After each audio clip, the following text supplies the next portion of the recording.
किताब मुकद्दस में से जकरिया के 5वें बाब की तिलावत। फिर मैंने आंख उठाकर नजर की और क्या देखता हूँ कि एक उड़ता हुआ तुमार है।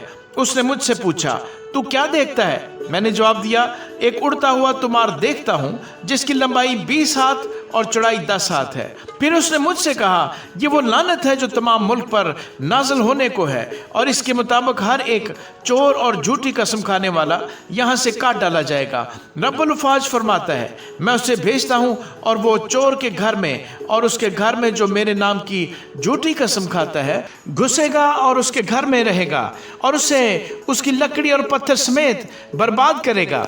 और वो फरिश्ता जो मुझसे कलाम करता था निकला और उसने मुझसे कहा कि अब तू आंख उठाकर देख क्या निकल रहा है। मैंने पूछा, ये क्या है? उसने जवाब दिया, ये एक ईफा निकल रहा है। और उसने कहा कि तमाम मुल्क में यही उनकी शबीह है।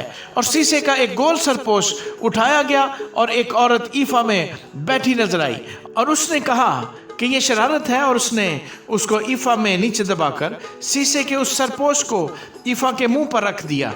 फिर मैंने आंख उठाकर निगाह की और क्या देखता हूँ कि 2 औरतें निकल आईं और हवा उनके बाजू में भरी थी, क्योंकि उनके लक से बाजू थे, और वो ईफा को आसमान और ज़मीन के दरमियान उठा ले गईं।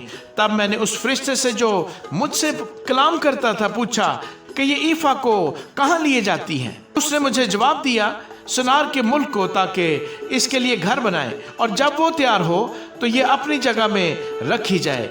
आमीन।